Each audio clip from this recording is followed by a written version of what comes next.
दामोलकर जी जब पहली बार शिरडी आए, साई चरित्र का प्रारंभ रचना कैसे हुई? पहले तो जिस ट्रेन में आने वाले थे गलत ट्रेन में बैठ गए। एक बाबा के रूप में यवन पहुंचे। कहाँ जा रहे हैं? बोले शिरडी जाना है। बोले आप जिस ट्रेन में बैठे हो ये मनवाड़ होके नहीं जाती, उतरी है। अगर कुछ समय भी विलंब हो जाता तो मैं शिरडी नहीं पहुंच पाता। अभी तो किसी के कहने से शिरडी आ रहे हैं हेमांत पंत जी, लेकिन शिरडी जब आए हैं और उसी समय क्या चल रहा था? बहुत भयंकर रोग फैला हुआ था पूरे संसार, हैजा रोग।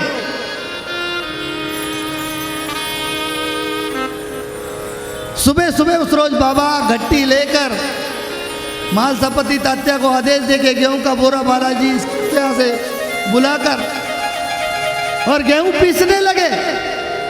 एक ने देखा, दो ने देखा, चार ने देखा, पूरा शिरडी गांव इकट्ठा हो गया। बोले बाबा को आज तक घट्टी पीस, बाबा घट्टी रोज पीसते थे, ध्यान रखना, लेकिन वो सुबह सुबह नहीं पीसते थे, दोपहर के बाद। लेकिन आज सुबह सुबह पीसा है तो दो चार गांव में हल्ला हो गया, अरे बाबा घट्टी पीस रहे हैं, बाबा गेहूं दल रहे हैं। एक ने कहा, दो ने कहा, पूरी भीड़ इकट्ठी हो गई। अब भीड़ इकट्ठी हो गई तो चार महिलाएं आई, बाबा अरे आप क्यों पीसते हो? पहले बाबा ने डांटा उनको, अरे दूर हटो, लेकिन बाबा ने प्रेम बस फिर उनको दे दिया। और वो शिरडी का लोकगीत गाते गाते गाते गाते वो गेहूं को पीसने लगी। किया होरी सहेलिया मिल गेहूं पीसा, औरी सहेलिया मिल गेहूं पीसा, बाबा की द्वार कमाई में, बाबा की द्वार कमाई में, और सहेलिया में गेहूं पीसा, और सहेलिया में गेहूं पीसा। लोकगीत गाते गाते गाते पूरा गेहूं पीस दिया। अब उन्होंने कहा बाबा की ना तो स्त्री है ना बच्चे हैं, गेहूं हमको ही देने वाले हैं। चारों ने अपने हिस्सा करके जाने लगे। बाबा ने कहा रुको, क्या तुम्हारे बाप का माल है? हड़प कर ले जा रही? नहीं नहीं, ये शिरडी की सीमा पर बिखेरा हो। शिरडी की परिक्रमा है, पता है किस किस को? आपको ये शिरडी का पूरा क्षेत्र 14 किलोमीटर का है। खंडोबा मंदिर से शुरू होकर वीरभद्र महाराज का मंदिर बीच सेंटर में आता है, फिर शिव रास्ता आता है, फिर साई निर्माण कॉलेज आता है, फिर एयरपोर्ट रोड आता है। ऐसे करके 14 किलोमीटर की परिक्रमा होती। इस पूरी परिक्रमा पर जब पहली बार कोरोना के पहले बाबा का ऐसा आदेश हुआ, ऐसा संदेश मिला कि ग्रीन एंड क्लीन शिरडी के परिवार द्वारा बाबा ने 14 किलोमीटर पे शिरडी के ग्रामवासियों द्वारा आटे की पीठ, जो आटा रहता है उसकी लकीर करवाई। बोलो साईनाथ महाराज की जय। जब कोरोना का प्रकोप नहीं था, लेकिन बाबा को पता था कोरोना आने वाला है, उसके पहले उन्होंने शिरडी को बांध दिया था कि शिरडी में बीमारी प्रवेश नहीं करेगी। और जब ऐसा होते हुए हेमांत पंत ने देखा, चकित हो गए, रोने लगे। बोले मैं तो इतना साधारण समझ रहा था, ये साधारण नहीं हो सकता, ये तो असाधारण है। और उसी समय प्रेरणा हुई उन्हें कि ऐसे सच्चे संत का चरित्र मुझे लिखना चाहिए। अब लिखे तो कैसे लिखे? बात करें तो किससे करें? पता किया कैसे? बोले माधवराव देशपांडे से मिलिए। माधवराव देशपांडे से मिले, बाबा के पास गए। बाबा बाबा ये अन्ना जी कुछ कहना चाहते हैं। बाबा ने कहा ठीक है मेरी आज्ञा है, लेकिन इनको अपना अहंकार छोड़ना पड़ेगा मेरे चरणों में। बाबा ये नौकरी करते हैं, नौकरी भी छोड़ना पड़ेगी। कुछ समय बाद 12 साल, बाबा के जाने के 12 साल तक ये पूरा लीला इकट्ठा की गई। ये बाबा का हृदय बन गया।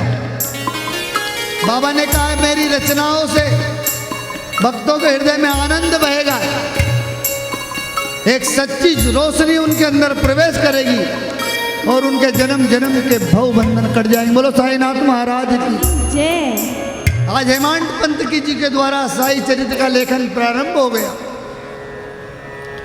फिर लगा गुरु की आवश्यकता होनी चाहिए नहीं होनी चाहिए। बाबा ने कहा गुरु की आवश्यकता होनी चाहिए, क्योंकि गुरु तुम्हें मार्ग दिखाता है, लेकिन गुरु शरीर नहीं होता है। कभी भी किसी रूप में आकर आपको गुरु का संदेश कोई दे के जाता है, हर किसी को गुरु मत मान लीजिए, क्योंकि सच्चा गुरु तो आपके हृदय में बैठा हुआ है।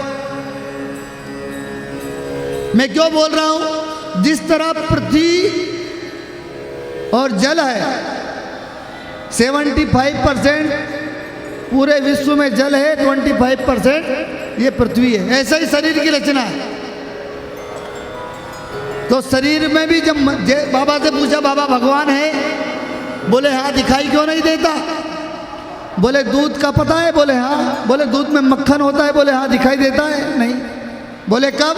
जब उससे मथा जाता है। बोले दूध में घी होता है? बोले हाँ। दिखाई देता है? कब?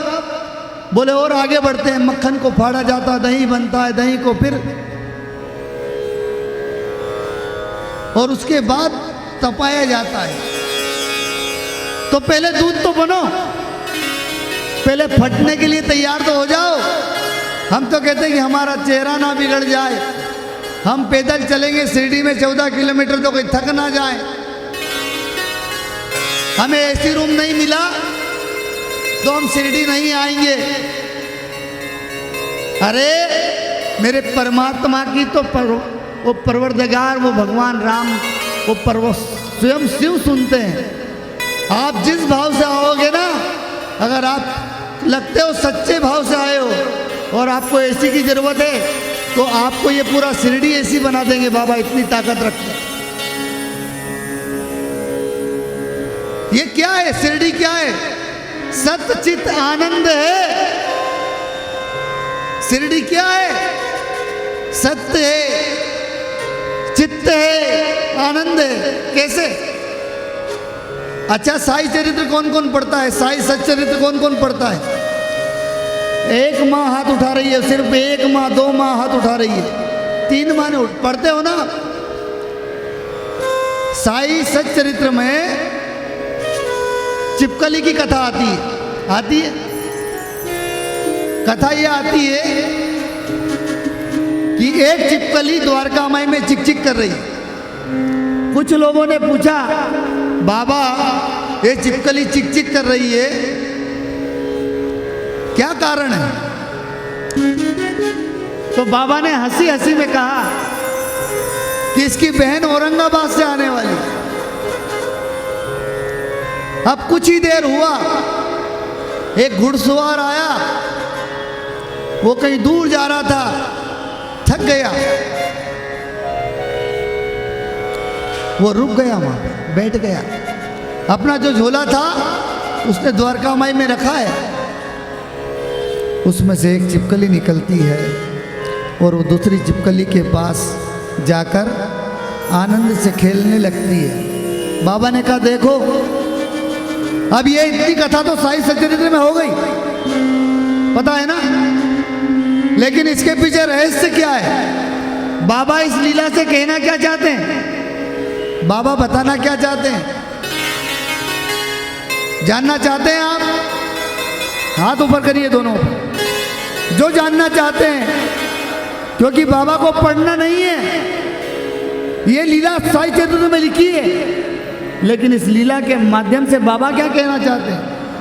ये कल कथा होने वाली थी, लेकिन हमारे नितिन भाई ने याद दिलाई, महाराज आपने चिपकली वाली कथा तो कही नहीं है, और कथा समाप्त तो कल समय कम था। अब देखिए कथा हो, चिपकली वाली कथा क्या है? जो औरंगाबाद की चिपकली है, वो संसार में है, वो संसार में भटक रही है, और एक चिपकली शिरडी में जो द्वारका माई में, वो कहाँ है? वो सत्य के पास है, वो सत्य चित्त आनंद के पास है। कौन है सत्य चित्त आनंद? साईनाथ। इस द्वारका माई में जो चिपकली है वो बाबा के संपर्क में है।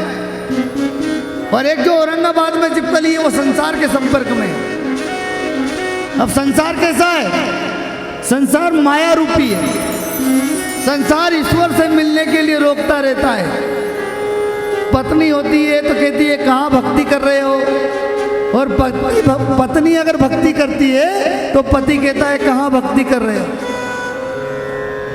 और बच्चे लोग भक्ति, अब हमारे बच्चे लोग भक्ति करते हैं, बाबा की लीला में मस्त रहते हैं। लोग कहते हैं अरे ऐसे कैसे काम चलेगा, पढ़ाई कौन सी कर रहे हो, पढ़ाई क्या कर रहे हो। अरे तुम्हें क्या पता भाई, पढ़ाई भी कर रहे हैं लेकिन हम बाबा को थोड़ी छोड़ सकते हैं। तो औरंगाबाद वाली चिपकली सांसारिक चिपकली है, लेकिन वो सांसारिक चिपकली को जब किसी के माध्यम से पता चलता कि शिरडी में साईं बाबा के यहाँ सब कुछ मिलेगा, तो वो सांसारिक चिपकली जब शिरडी आई और शिरडी में जैसे ही वो झोला खुला और वो बाबा वाली सच्चिदानंद चिपकली के पास गई तो आनंद रूप हो गई। तो क्या हो गया, वो सांसारिक चिपकली भी सच्चिदानंद हो गई। बोलो सच्चिदानंद भगवान की। तो हम सब क्या है, हम सांसारिक चिपकलियां हैं जो भटक रही हैं, संसार में भटक रही हैं। कभी किसी ने कहा इधर चले जाओ तो उधर चले गए, कभी किसी ने कहा इधर चले जाओ उधर चले गए, लेकिन उन्हें ये नहीं पता जो कुछ मिलने वाला है वो तो अपने आप से ही मिलने वाला है।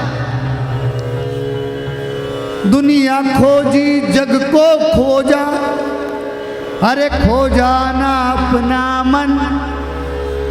दुनिया खोजी जग को खोजा, खोजा ना अपना मन। हर मन कहाँ से खोजे भैया, शिरडी है हमसे दूर।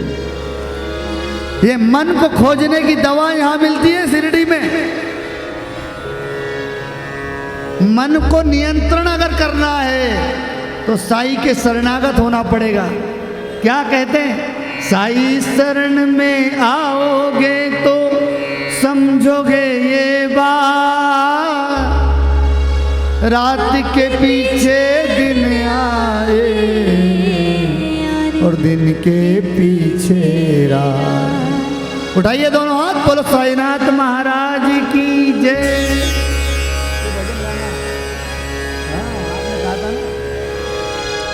साईं शरण में आओगे तो